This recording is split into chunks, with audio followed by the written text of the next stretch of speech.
Okay, welcome to our voice chat. I'm here with Club MVP Bryce, our communist in residence, one of them, because people are One getting of them. radicalized in our server, and Yeah, I'm not all the even time. communist, but people are just getting radicalized up in here, and I encourage people to come into my server and radicalize other people because we're all about being totally fucking radical. Am I right? Super radical. We're pretty fucking radical. Anyway, we just watched this video. It was a new upload from that channel. I forget which. I'll post the link in the comments, assuming I upload this. Let's see how it goes. I try to post these when they go well. And it was an interview, a recent interview. I don't know when it was from exactly, but it was uploaded a few days ago, where Slaviav Zizek, however the fuck you say his first name, Some crazy Zizek, shit. is, huh? Some crazy shit. His name's very hard to pronounce. Slavjov, I think. Slavaj? Slavaj. I I don't know. actually Let's go have a with book he that. wrote in there somewhere. How do you spell the first name? I think it's S SLA. L A V O J. Okay, Slavaj. Slavaj. Yeah, That Slavoj sounds right. Zizek. Some shit like that. Zizek, I believe is how you pronounce it. Is that what those signs are for? That's how everyone says it. I don't fucking know. I It have no works for idea me. what the native pronunciation would be. We're showing our ignorance right now. But basically, it's We'll this cut that part upload out. about how we are in a moment of philosophy. That's what the upload is called. And he says specifically that we are in a moment of, what is this word? I have to look at the spelling. We are in a moment of, where did it go? It's from Hegel, it's a German word. Vers, vers, Verzweiflung. Jesus. Verzweiflung. In essence, despair, which comes from Hegel's philosophy and is this idea that, moments like this, like the one we're in, precipitate a need or reveal a need for something. And Zizek says in this upload that we need philosophy. And I forget how we got on this topic of social media, but we had nothing to argue. And then we were saying, I mean, we still don't have anything to argue. We can just talk about these general ideas. But you said that you'd be interested in talking about social media and whether or not it has been something for the overall good or detriment of others. And that's interesting because I just did an upload on this today, and it totally relates to these ideas of democracy and populism and all these other things that Zizek is talking about in his Yeah. upload. What do you think, Bryce? Give us your take. Well, I don't know if you remember, but one of the first conversations you and I ever had actually was about social media. It was on Twitter about like the general feeling of anxiety you have carrying your phone around because you're always like a moment away from getting the worst news of your life. You're always reachable, um, and you're constantly involved in this communication relationship, really with anybody. Anybody can get a hold of you at any time if you have a cell phone and you're on social media most of the time. Um, but I think specifically when he talks about like a need for philosophy, and then we talk about how that interacts with social media in general. I think it's, in my opinion, social media has been kind of detrimental um, to a lot of philosophy, to a lot of critical thought, to a lot of the things which take some real effort, dedication, and time. Because social media has really made the average like attention span of people like 45 seconds or less. You have like 45 seconds to sell something to somebody. Like a tweet is what, 114 characters or something? Something like that. Yeah, so you have like maybe 20 seconds that somebody reads a tweet, or like a couple minutes that they read a thread to really sell them on ideas of like philosophy, revolutionary theory, even like Marxism, um, with really the way that people interface with these ideas the most being social media. Um, like social media's whole point is short bursts of information as like a distraction from whatever you're actually doing. Or not that its whole point is that, but its actual existence, what it's doing most of the time is distracting people from other things or just eating up time. Even Discord, where a lot of people are in here all the fucking time talking, and it's productive. it's a productive form of social media, but for For like the some mass people. majority of people, right? For some people, and then some people, it's like a total fucking waste of time. And the mass majority of people in America probably only use like Facebook and Instagram, and neither of those, I think, develop a lot of truly productive conversations. I don't radicalize a lot of people on Facebook, but I radicalize a lot of people in person when I have their attention directly for like really as long as I can keep it. Because to get out of the conversation on a phone, you just fucking click the lock button, you know, or sign out. Like that Tyler the Creator tweet, just fucking stop looking at the phone. But in real life, you have to physically remove yourself from these conversations, which I think is harder for people. So it's a little easier to get them involved in really communicating about the issues. Although it's also got a lot of good shit. I mean, look at this. We're having a conversation on it right now about why it's good or bad. It's connected me with a lot of people who've helped me a lot. Without the internet and social media, I would have never met fucking janitor. Me? And janitor is really the reason that I got into it. Or you. I'm not playing Thank favorites, but you. he's also the reason I got into communism and leftist politics, which is like what pushed me to where I am now and what I'm trying to do in my everyday life. So it's hard for me to say it's all bad, but I think like it's glaringly bad for most people. Yeah, well, you just said a lot of interesting things. For one, what you perceive to be this sort of bastardization of certain philosophies because of this minimal approach to talking about them. Things like Twitter, where it's whatever character number or less. It's interesting because, you know, we're saying that, or you're saying that social media is counterproductive to having philosophical discussions. So isn't it interesting that that's what so many people seem invested in doing? It's almost like watching like Spark Notes, Karl Marx Spark Notes, like being shared with people in real time. You know, it's like taking all these little tidbits and essentialized like factoids that might even be poor translations in and of themselves, but who the fuck would know, because no one takes the time to extrapolate on things. And that's why certain platforms, I think, you do think are more successful, like Discord, where you are able to have long conversations like the ones we have in text, and then these ones, you know.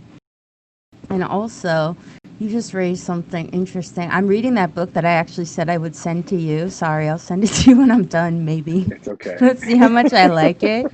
So, Simulacra and Simulation, I'm working through it slowly because it's incredibly difficult for me, the style of it. It's just French. I've always had a hard time with French people. Even when they translate into English, there's just this style that I find very hard to access. But in the opening pages of this book, I've only just finished like the first chapter. Baudrillard is talking about how there's this long-standing idea that a lot of what we interface with in terms of media, in terms of artistic representation, there's this idea that we're interfacing with something that represents something that underlies it. And in that sense, the representation, the simulation is false. We're interfacing with some false reality. And this is why, you know, the Wachowski sisters they say that this book was the inspiration for The Matrix. But Baudrillard actually hates The Matrix. Sisters? Yeah, they transition. Baudrillard actually hates The Matrix and says that they totally missed the point. And that because, and it's easy to see why. I mean, again, I'm only in the beginning, but what he says is that the simulation is not that which conceals the truth. It's the thing that hides the fact that the simulation itself is the truth. Like all of this media we interact with, every commercial we see, it's true that they reference objects in real life, but these simulations are in and of themselves real things. As soon as they exist, a new truth is externalized, and this is the simulation that we're interfacing with at all times. So social media, we have a tendency to talk about it as if it's this thing that like obfuscates truths of reality and of existence, and we're interfacing with some sort of crude imitation of what it's actually like to be alive, what it's actually like to talk to people in real life, and failing to acknowledge that on a certain level, what we are doing is in and of itself a new reality. It's its own thing. It doesn't only reference other things that precede it.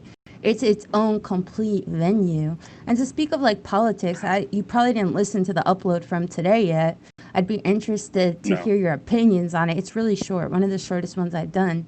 But I felt like I've come to a feeling that social media, I think I've identified what I think one of the problems is with social media. And what I think is one of the problems is that it's too democratic. Like, it basically is the most democratic venue to have ever existed ever. It's this, like, hyper individualistic venue where now literally everyone and their grandma and their dad and their pets even have their own fucking audience, you know? There has never been a time in Yes. all of human history where everyone essentially gets to be their own fucking Socrates, and whatever amount of followers you amass to listen to you, no matter how small or how large, like, this is something that has never existed. It's hyper Yeah. democratic, it's hyper liberal. And I think democracy is a useful tool for things like discussion, you know, but like even just being the moderator of discussions in Phenomenology Club, like just having people go back and forth all the time doesn't really work. You know, I feel like our best conversations we've had in here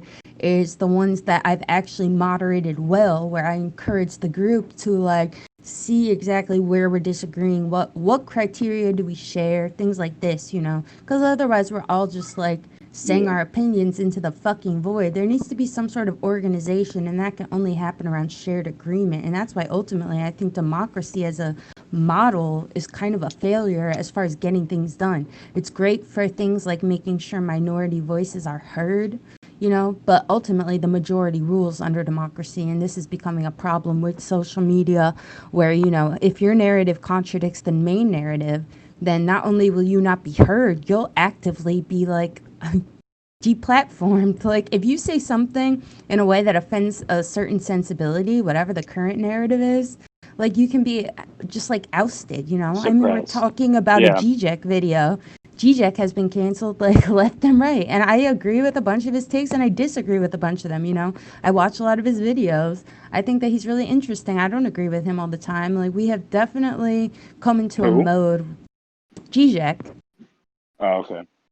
he's been canceled, specifically for like things that he says about identity politics, which a few times he said that, like, you know, certain identity Bring it politics in. discourse has like, It's okay. are you there? Yeah, yeah. I'm sorry. The baby just blasted my A door open. baby. You should Yeah, get the baby on here. I feel like the baby has some shit to say. he does. He's just learning how I'm to just talk now, though. rambling.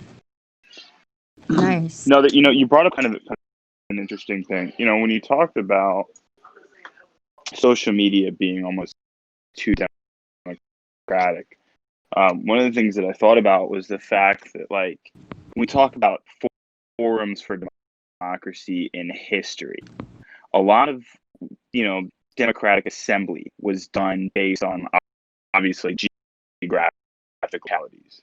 You know, You're people glitching got a little. together What in did you one just general say? area and interface. What was the last thing you heard? Oh, I heard geographic. You said geographic areas, right? That's when you glitched. Right, localities.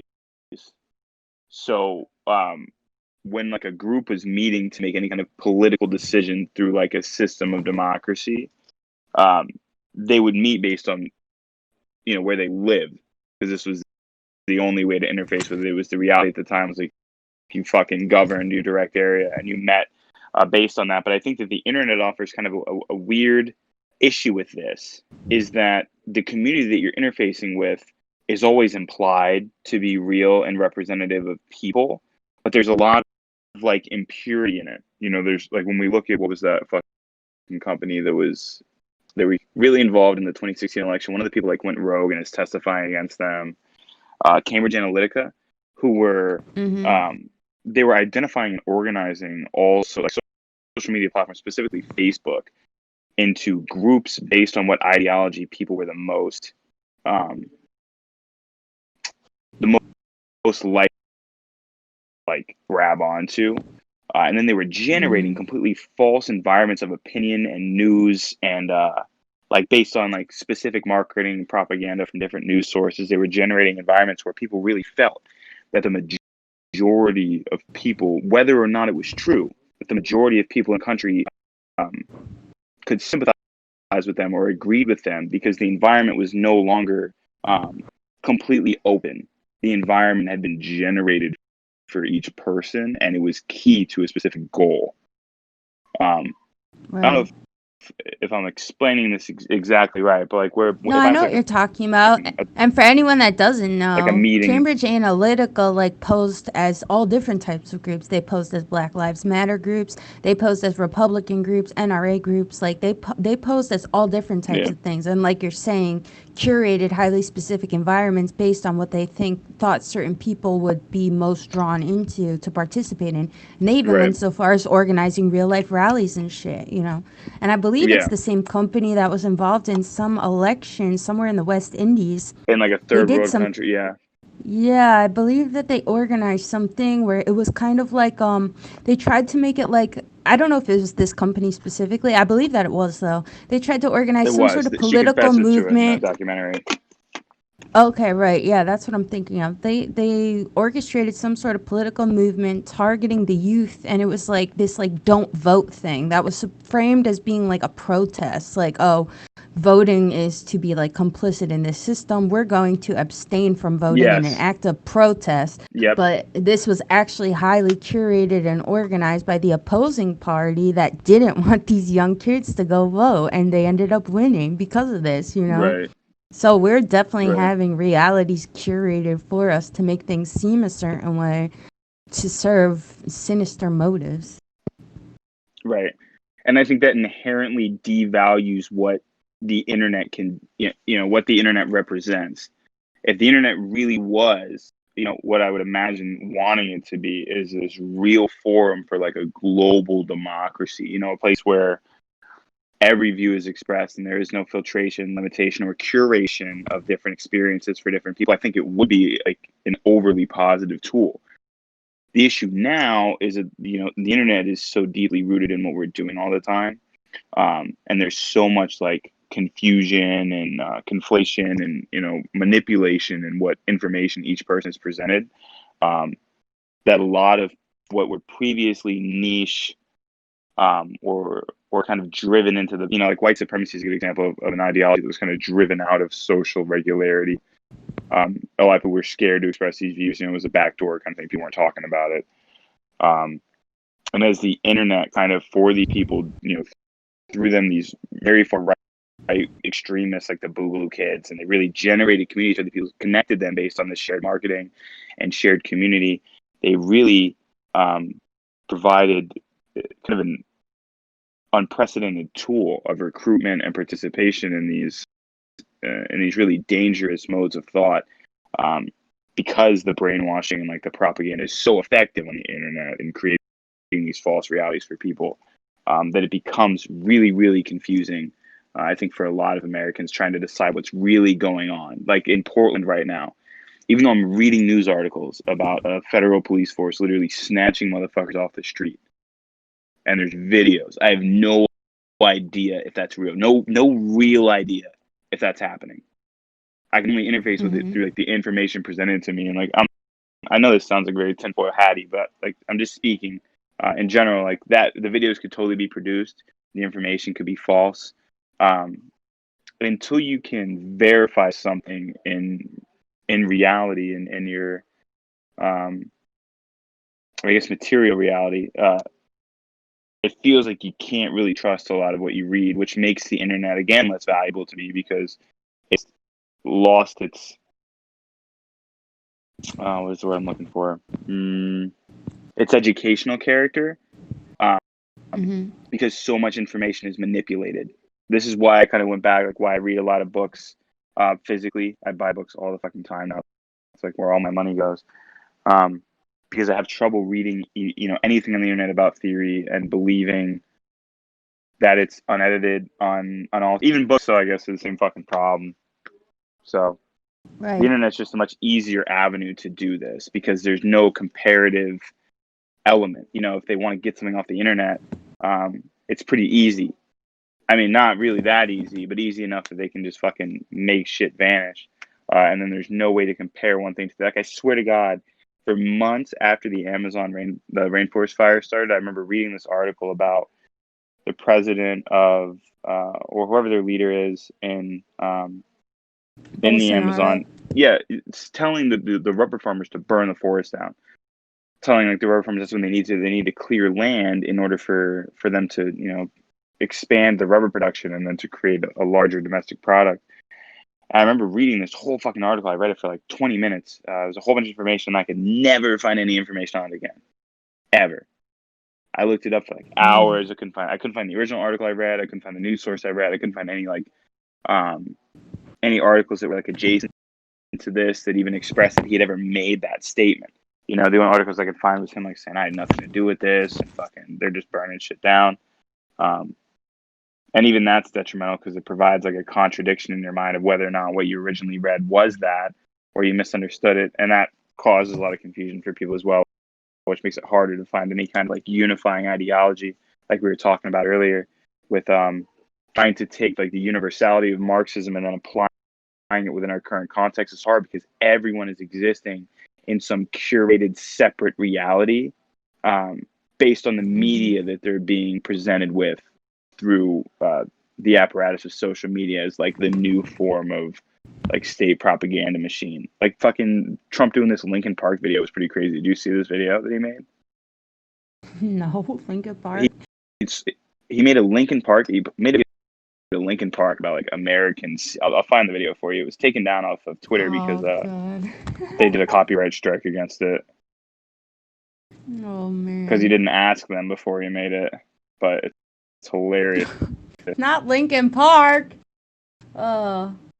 Yeah, well, I mean, in addition to what you're saying, that so much of our media is specially curated. It goes through so many levels of curation, from Google to the people that pay Google to the government to the whatever. Right. Not only that, but, you know, we're all curating our own realities through the internet in a way that isn't even, like, sinisterly guided, you know? Like to go back to a Baudrillard type take on it, like, these realities that we're all curating for ourselves, whether willfully or unwillfully, to like take on properties of being real. They become real, you know, and the way that we interface them creates like all these new avenues of action and ideas. And I feel like this is why personally what I think we should be invested in more than anything is investigating the underlying structure of arguments themselves. And this is part of why I appreciated the Zizek upload where he says that we are in a moment of needing philosophy, you know. I think this is true because philosophy itself is really a tool for analysis, you know. If we all possess similar tools of analysis and criteria for how best to create ideological arguments relating to our politics, to our personal worldviews, you know, I think then we would be able to, I think that would be a thing that would organize and unify us towards common goals and causes. Because, like you're saying, we can't really trust the data that's given to us, you know, and we can't even trust the data that we curate for ourselves, but we can trust a process. So if we can articulate reasons for why we are going to follow in this or that way, if we all adopt similar processes to rational thought and cognition, then I think that we would begin to take on more coherent movement, and it wouldn't just be this pure chaos, this pure democracy. Democracy kind of ultimately becomes pure chaos. Well, because democracy relies on especially within social change. I'm actually reading about something similar to this. I think I mentioned that to you in the book that I'm reading right now, where it's talking about like spontaneous social progress. That doesn't have like any kind of consciousness or ability to self-direct. That it's just like there's some energy that gets dispersed through these social means, and then without an apparatus to direct the energy, nothing really changes. Right. That you can't like understate the value of the spontaneous movement because getting the mass of people into the streets and doing shit is very important. But without like some kind of body or unified mission to take all that energy and direct it, it just fades out every time. Right. And the internet makes it even harder to come up with any unifying body because, you know, like you're saying, it develops so much conflict between people over some really kind of ridiculous shit. All the fucking time, it feels like, especially on the left. Like the left Twitter is the worst place to ever be because it's just a whole bunch of people arguing about like I can't even look at utopian Twitter versions of anymore. ideology. I try not to. It really fucking ruins my day, but sometimes Yeah, I just it's gotta whip it depressing to out. see people wallow in their own filth like that. Yeah, it's a I little think the reason ridiculous. too, yeah, I think the reason too that democracy as a format just becomes pure chaos is that pure democracy is really kind of solipsistic at its logical conclusion, right? Like if everybody's voice deserves to be heard, if everybody's voice is important, the end conclusion is that, like, ultimately you as an individual, your existence is the center of all existence, and this is what matters. Right, But we know that this is true, and it's untrue, and it's completely untrue and unuseful for a thing like political analysis. right. Politics speaks to the multitudes, not to the individual. We would just be lost for any sort of solutions or goals for anything if all we're talking about is individual choice and voice and whatever. So Yeah, it's a very liberal venue and attitude that we've fallen into, and even the most quote unquote radical leftists, all these Twitter commies, that's what they're doing all day, fighting for their own bullshit, existentializing with each other on Twitter over dumb shit all day long. yeah. And Instead of it's doing even anything. right. And I think too that there is something admirable about the fact that we don't really possess leaders. Like I think that there is something interesting and maybe useful about this, and I saw a lot of talks about it as it relates to like Black Lives Matter and Black liberation movements in general, in the past where people rallied around certain leaders only for them to be executed either by their own friends or by the FBI or whoever.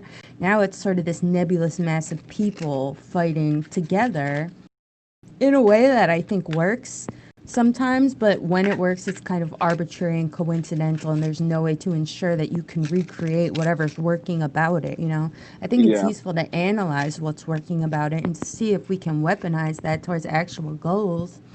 But clearly, it's sort of a coincidence that we're able to do anything with this chaos. yeah. I mean, it's almost accidental because there's also a downfall to a lack of leadership is that there's no unifying standard of like party positions in a lot of these groups. I find it really obvious how much like lack of unity there is and lack of education there is in a lot of these movements. When I go to different protests and events, like in different states or in different cities, or even just hosted by different groups that are all in the interest of like the same issue. Some groups are like, hey, we don't yell at the cops. We don't say the cops are bastards. Like we respect. They're just here doing their job, trying to keep us safe. And then other groups are like flip over cop cars. And they all fall into the same banner. They all identify themselves usually within like the same general political sphere, either as leftists or like liberals, or they identify themselves to like an organizational name like BLM or like Direct Action Antifa people. But there's a total lack of unity in any real like governing ideology between these places. Every different group you meet is like completely different, and as a result, you get no like universal change. You end up with just a lot of like tiny advances and like concessions made by different like cities and governmental groups that are just carrying out these different methods of oppression on these groups because they don't have any leadership. It does mean that they have more longevity because you can't just police the leaders out of the group and then leave them like running around without any kind of direction. But they don't really have any direction anyway without a leader Right. or without But at the some same leadership body. time, yeah, but at the same time, I think we should give merit to the fact that there is something unifying people right now. Like, people are working in a direction, even if we find it to ultimately be too broad, and that's why specific wins are not really being won, or the ones that we think are useful are not being won. It is Right. interesting to see people rally with such force and numbers around ideas. I think that's the Yeah. thing that is leading people. Ideas. We all are sharing ideas through things like social media, and that is powerful. And that's why I Yeah. think, and this is the philosophy of New Jersey, which I hope to memorialize before I die, because this is maybe my one novel contribution to any realm of thought. But I do believe in this concept of like centralized power as it relates to like concepts of leadership and organizing people. But I think that maybe in the past where these this centralized power was represented by individuals, it should be represented by ideas. If we had the core tenets of our political philosophies were actual ideas, guiding ideas, then we wouldn't really even need leaders. We would need leaders to interpret some of the broader ideas and ideas that can be insinuated from our core ideas. But if we have a set of core principles, and this is the thing to be venerated at all times and safeguarded by the people that uphold whatever government we create with them, I think that this could be very powerful. I agree with that. I just think that there's a step in the process where you need people, Oh, some absolutely. You need people. kind of like body to decide what these things are and what the appropriate measures and principles are, like the governing principles for the society, what they should be. Um, I guess you Well, could that would do it have through to be like true established democracy, but it would before take you establish forever. the.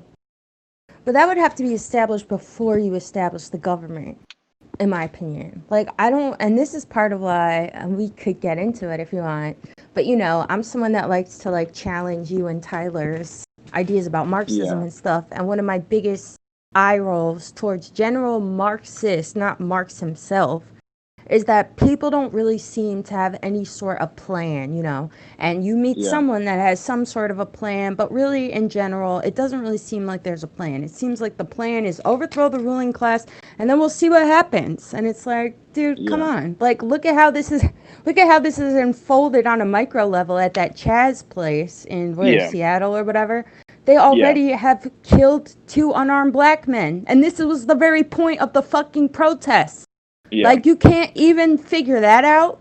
What's your fucking plan? We need a fucking plan. So, if we're going to talk about some sort of like political philosophy that is founded around this idea that power is centralized in ideas themselves, those would be articulated before we ever initiated such a government. They wouldn't be reached through some sort of democratic consensus.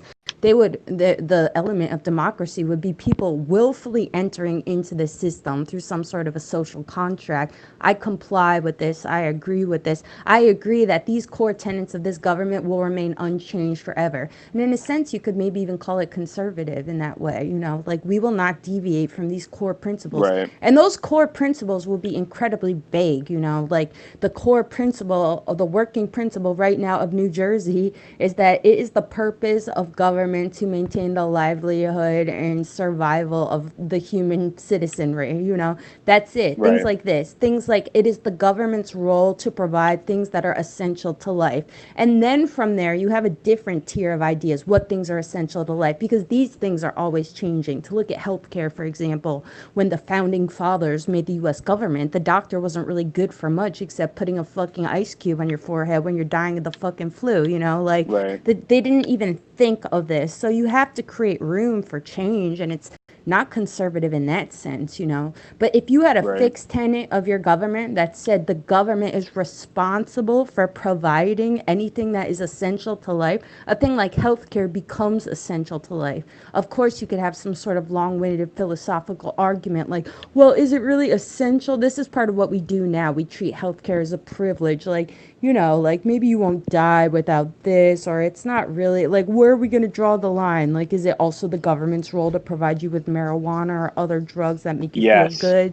People will yes, people will argue about these things, and there should be room to argue about these things. But if we created a very specific language and justifications, what we mean, like if something arises that greatly, like, preserves your own livelihood against disease, against something, these are things the government will be responsible for. Things like this. So I think that I think that it's necessary for any sort of comprehensive political philosophy, a game plan, and a political philosophy that really articulates its actual philosophy right now. And Zizek right. talked about this in the video. I don't know if you watched it with us. You got disconnected I or watched some of something. it. Yeah, disconnected at a certain point. I wasn't able to keep up.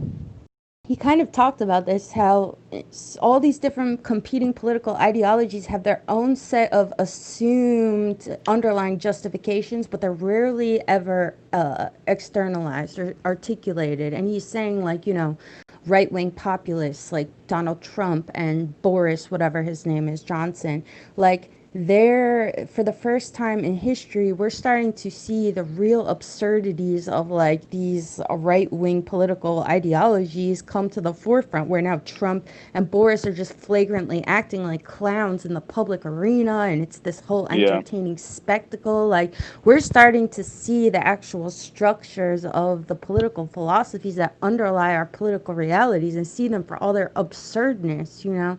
Like, Yeah. there's no reason that any political philosophy should not also include a justification for why it exists. Otherwise, it's not really a philosophy, period. It's just sort of some Yeah. empty document. Yeah. We need a I plan, think. god damn it. Well, I think it's hard. It's not hard to come up with a plan. Yeah, I think, like you said, your Mm. issue is with Marxists and not Marx. Obviously, Marx didn't come up with a plan because he had no idea, in what societies and under what conditions communism would arise.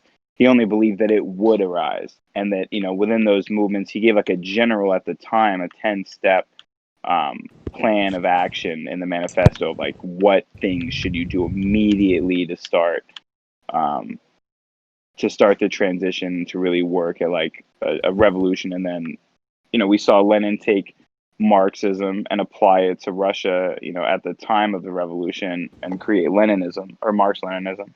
And the same thing again with Maoism as it went on. These people were generating plans as it unfolded. Um, I think the real issue is that there's no one body creating a plan that really is also generating the political power and influence to manifest the plan. Even if you have a plan, you need a mass amount of people to mobilize a plan and to get anything really accomplished. Otherwise, like, you just have a plan and no But I'm not method of like necessarily even dispersal. talking about a transitive plan. I'm talking about a plan for like the ideal conclusion. Like, what are we because the transition part, I think, is the easiest part. Because if you have a Yeah, starting point and a hypothetical ending point, then it's easy to see what, and not easy, but it's easier to see what we need to do to transition from point A to point B. My yeah, problem with a lot of Marxists is that I feel like they're always talking about the transition and never even talking about the point B. So it's like, what are we even transitioning into? You can't tell me what we're going into. What do you want? What's the conclusion? I want to know the conclusion, then we'll know what to do to work towards it. We can't just right. transition into nothing.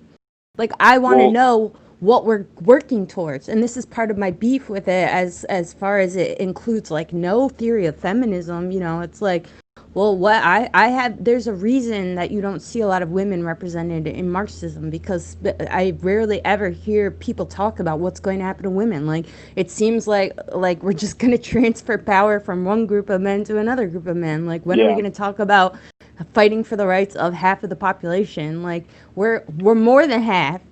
Like, oh, we need to talk about this. This is the oldest form of oppression: yeah, capitalism, feudalism, all these different systems in which men oppress other men who oppress women. Like, but there's never been like any sort of political theory that included some sort of comprehensive analysis of the plight of yeah. women. Like, I know Engels gets into it, but I've read some of him and I don't feel like it's really super thorough. Like No. I said to you, I think Well, they need no more feminist thought that that's what it was collaboration. going to be, especially from Marx and Engels.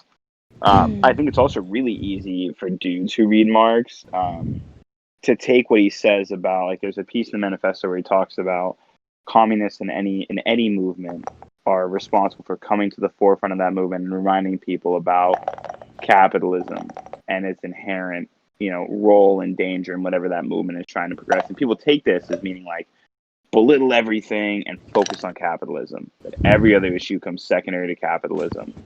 um, and they take that as an excuse to ignore every other form of oppression, every other form of systemic oppression or systemic damage to different marginalized groups. Well, I've And then seen on it put top of forward that, that they like capitalism fetishize the created revolution. them.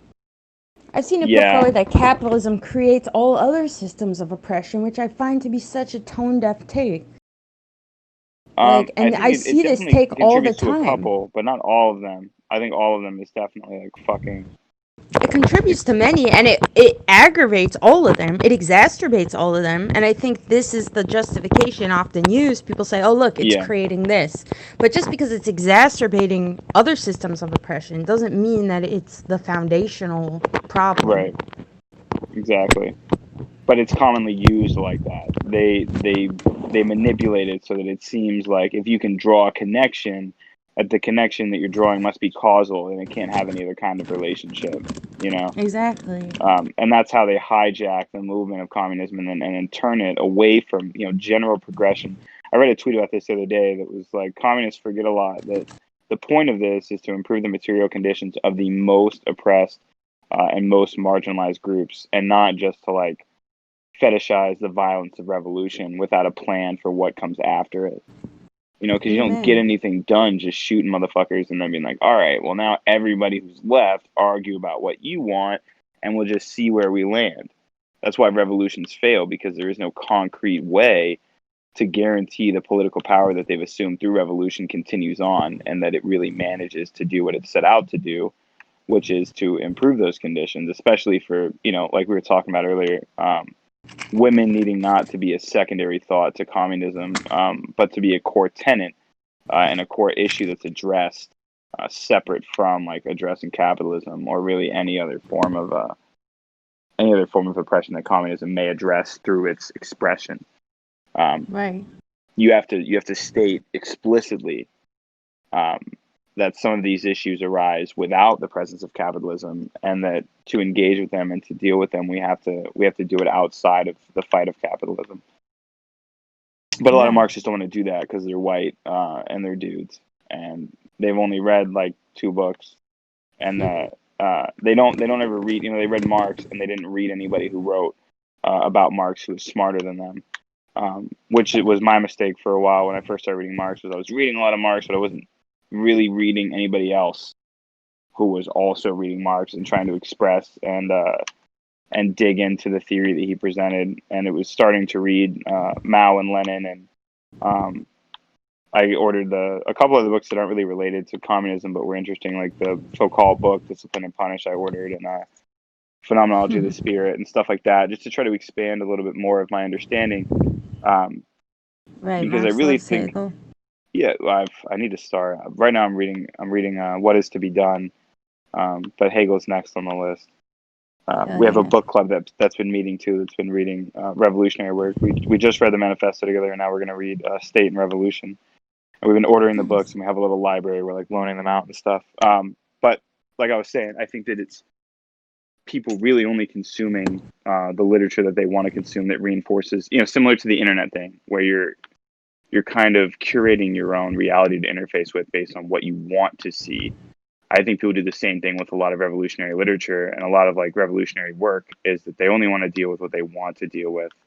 And all the other issues are either secondary or completely forgotten because they don't fit whatever that specific person is looking to get out of the revolutionary movement, which is like shooting cops or fucking whatever the fuck it may be, some secondary objective to like just material condition improvement. Right. And I don't want to go into feminism because I'm sick of talking about it, but I just want to say that I think one of the reasons, too, people ignore it is because they know that they can. Because Yeah, it's true that we could have a total Marxist revolution without ever addressing the plight of women. This is absolutely yeah, possible because women really just don't count. Our voices don't count, and we will support you no matter what. I know that women will fight in the revolution, whatever. We will. Like, we've never had a movement where we were really represented, and we always fought alongside men for whatever they were doing. We are right, ultimately, we can still have wins even in this revolution, even if we're not directly addressed. So I right, think that that's kind of a sad truth to behold, but it's true. I think that we don't have to address this, so we won't. yeah, So that's part of why I maintain my stance. Because it's like, I want to cooperate. I align with the goals of Marxism, but I feel like I have to take an absolutist stance. Like, I'm not content to just be like, because I know it can be ignored. So I feel like you have to consciously be like, no, unless you're going to do something about this, we're not participating. right. But that's that. I mean, shit. I align with your goals. I support you. I'm Thank the you. I'm the philosopher in the back room on the typewriter. Hit me up when you need to go through some complex bullshit. Well, we I'll were come up talking with some recently color about like theory doing for the new founding. government. Yeah, we were talking recently about doing some founding, like just idealism government, sitting down and like coming up with as a group what really, in a perfect world, what does a government look like after a revolution? What systems do you really think about the minutia of it? Not just like there should be free healthcare. How are you going to provide the healthcare? What what is the citizen's role? What is the state's role in healthcare? Do you still have a state? Um, how long do you maintain like an alienated power from the populace to assert control and to resist like um, capitalist influence from other countries after the revolution? We want to go through all of that, and I think philosophy has a huge role in that. So at the Right. moment, I'm I trying mean, to Marx decide like what do himself you is a read before that? philosopher. Right, exactly. So there's a lot of shit before you can sit down, I think, and really talk about like what does society look like the day after the revolution. You got to read a whole bunch of philosophy before we can even have that discussion. Because you Right. need to have your perspective expanded so that you're looking at it really through the lens of the largest amount of accumulated human knowledge that you can possess as a person to have that conversation, which you get through reading philosophy, studying philosophy, all that kind of fun shit. Right. And this is what's crucial if we want to create the point B that we can transition into. And it's a Yeah, shame. People seem to think that this is some sort of elementary, naive practice, like doing things like this, but it's what's essential. You need to visualize what you think is the ideal set of conditions if you right, want to work towards them. All of these minor concessions will just ultimately be part of a larger cyclical process where we just keep ending up in the same thing again, which has really right, been the history of all humankind. We have yeah, revolutions and then we do it again. And this has been another criticism I have of just all movements of politics and philosophy, period. Because philosophy, also the history of philosophy resembles this process as well. It's so cyclical. We're always going back to the starting point, like, what if we do it like this? What if we do it like that? Well, I just figured this out. Let's do this. It's like, what the fuck are we doing? What do we want? What is yeah. the goal? Like we Isn't there a never Marx quote about broaden the that? lens. I'm not About sure, maybe. philosophy? There is. There's a really good Marx quote about that. I'm gonna find it because I fucking read it somewhere. He Please like kind share of it. shoots a shot at philosophy and that it does that. Right. And this has been a criticism many philosophers have made, but not nearly enough. Like, I feel like we're kind of in a mode, well, we're kind of at a point where, like, we're at a critical point where it seems like something needs to happen. It seems like the Yeah. past century, especially, has been a lot of people extrapolating on this idea that philosophy itself is useless without some sort of application. Right. What are we going to do with philosophy? What are we going to do with Exactly. concepts like truth, which we recognize to be futile and relative? Like, Right. And what what does is that the mean goal? for how we can change society based on that understanding? How does that apply? Right. And the Marx quote I And why found. should we? Yeah, exactly. What is the virtue of doing that? Does it actually improve? And this is what Marx said. Is he said that the philosopher up until this point. Well, let me read it. I'm playing Need for Speed as well as we're talking. Um, where the fuck? I just had it. God damn it. The philosopher has only interpreted the world in various ways. The point, however, is to change it. Um, which to me means like you can write all day about how different the world could be and how it should be and what's right and wrong and how human thought needs to change. But if there's no application of all this thought, it's just it's just like for fun. It's like an exercise, like a thought experiment. How A deep. self-help book. Yeah, exactly. Which is really not what philosophy should be. It should be the forefront, the science of the evolution of man socially, and how he interfaces with reality. And it's lost that role in society. Really, I think, again, because part of it I blame on social media's ability to shorten fucking the attention span of the average person down to where like nobody even fucking reads books. It's so hard to get anybody to read a fucking book. I gave some people a book like a month and a half ago and they read it. I think they brought it back to me. It was like 80 pages. They brought it back to me a week ago. I'm like, I just finished it. It's Hey, well, insane. I that's don't better know. than nothing. Yeah, it's better than nothing. At least they're reading. At least you can get them to do that. And then you have to ask them, really have it kind of suggest to people that they ask questions about how they can apply philosophy in their life. Once you read a book, what changes can you make every day to make that philosophy worth the time that you spent reading it? Um, Otherwise, you could have read like any other book, which was not going to improve your life, and probably enjoyed it a little more since philosophy tends to be like a chore at times. Yeah. And I think in general, too, there's this incredible emphasis on action. Even as we're talking, we're saying, like, you could read, but what are you going to do? You could do Yeah, what are this, you but going to what are do you with going to it? do about it? But like something I've learned a lot, especially through like being an artist and shit.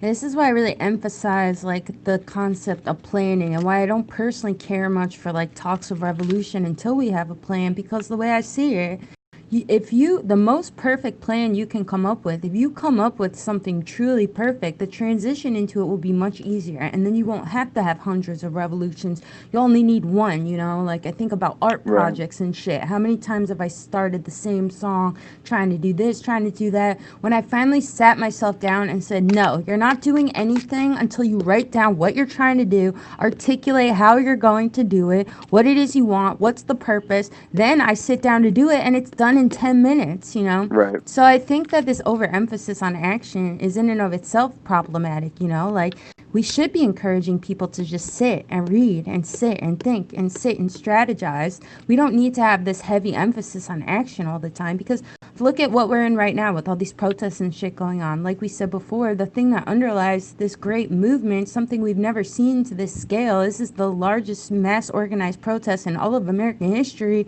The thing Right. that motivated people to this is ideas that were shared and ideas that people agreed on, you know. Like, we underestimate the strength of ideas, and a good idea and a good plan and a good strategy. Like, I think people Right. should sit and should think more and should do nothing more. They should, but this Otherwise, has we to get be, ahead of you need both, ourselves. you know, it's paired with both. A good actionable plan comes from a thorough understanding of theory. Once you have the understanding of theory and then you have the context of like whatever the revolutionary climate is, that's how you come up with a solid plan. They're absolutely both necessary. And we really have to stop in general placing a whole bunch of emphasis on one over the other, since in general that does probably much more damage than any good, you know? Because the people who Well, are just reading will feel terrible, and the people who are just acting will feel terrible. And really, we want to suggest to both of them that they just do both. You know, read and then apply the knowledge. well, I mean, I don't know. It depends. I think about things like revolution, you know, and stuff. It's like, what do I think is the ultimate goal? I think that ultimately we need to eradicate nationalism just as much as we need to eradicate capitalism, right? Like, Yeah, so it's like, well, what would be the strength of any sort of nationalistic communist movement? It could be successful, or it could be successful in a short term, like Russia or like yeah. China, Well, you they'll know? always be short term if they're nationalist.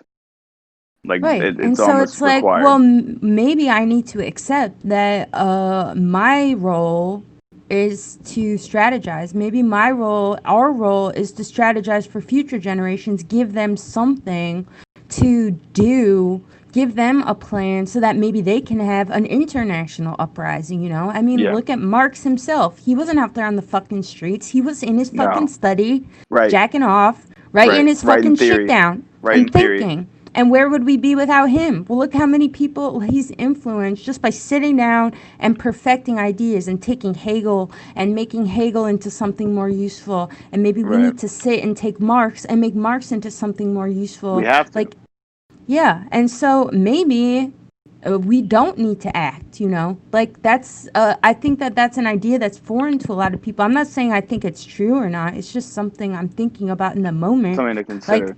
maybe what we should be doing is trying to follow the example of people like Marx. Of course, act where, you know, you think you can be useful in your immediate community, this or that. But I kind of think that there is sort of this overemphasis on action without a plan. And this is part of why we're not really reaping any benefits of any of our labor, you know? We're just having these small little moments of social upheaval and then settling back into the normal, you know? Like, Yeah. I think that we need to focus more on thinking, strategy, philosophy, and get a solid Yeah. plan together and accept that maybe we won't see any action in our lifetime. You know, I think We that's that probably a won't. thing a lot of people don't want to confront, but we should confront, especially if we don't want to be narcissists and we genuinely care about the future of all peoples, you know. Maybe that's our role. Yeah. Well, and I agree with that, and I express that really to anybody that I meet and I radicalize. I try to bring up that you know it's more likely than not that you're not going to see any action in your life, and that your role really is to get this ball rolling and to provide a thorough basis and understanding of how Marxism is applied within the context of the U.S. You know, so the generations which come after us can really begin that change. Um, And this comes a little bit, really mostly from sitting and reading and philosophy, and then generating new philosophy, I think, is also really important. Even more so than reading is coming up with your own new philosophies that are important within the context of your country and your time period, because those are really the documents that are going to lead a revolution, within the next 100 years, is shit that's written about what's going on now, instead of going back and reading documents about, past revolutions, which were either unsuccessful or successful only for a period of time, and all of them being successful in environments that are completely alien to the current one.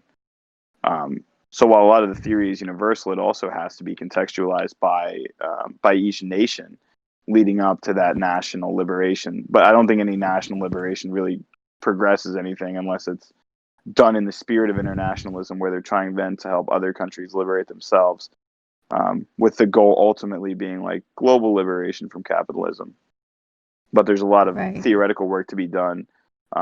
Well, this which is why I again, stress a point B, because I think that the particulars of any nation will be found in the transition phases, but the point B should be something that all peoples of all time periods can relate to, ideally, which sounds like a lofty goal, but I don't think it's that lofty of a goal. We still read fucking Aristotle, don't we? Like, he's still like one of the hardest to understand philosophers with some of the most complex ideas, like, and we still venerate him. Like, it's not, I think that it won't be perfectly universal, but I think that should be the goal, and that's part of why we shouldn't completely deviate from previous philosophies, because this has been the history of philosophy, and why Marx correctly identified that philosophy is cyclical, in that it's interpretive, and interpretation varies so greatly from individual to individual. We need to come up with some method of standardization that speaks to this need for universality.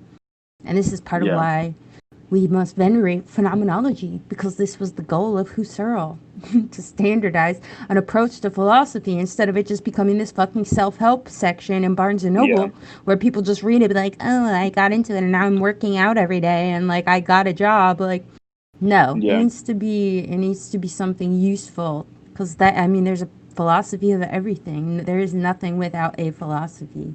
So we need to standardize it. There's no reason not to. I think you're right. I'm right. All right, we should end. It's been a good conversation. It has. Thank you for having it with me. I'll give it some like clickbaity title, like Conversation with a Marxist. Talking about Zizek. Cool, thanks, Bryce. I'm proud of you. Reading all your books. Doing all your stuff. I'm trying. I am working when I'm not here, I promise. I'm still reading things. I'm not letting myself go brain dead quite yet. Great. Yeah, the general chat is always bumping with dogs and cats pics and stuff, but I've been working on my own too. I haven't really been incredibly academic in the main chat, so you're not really missing anything. I'll at you when that happens. Please do. Always. Okay. I'm always around my phone. Awesome. Thanks, Bryce. Get back to your shit. I'll talk to you soon. Okay, bye. Bye.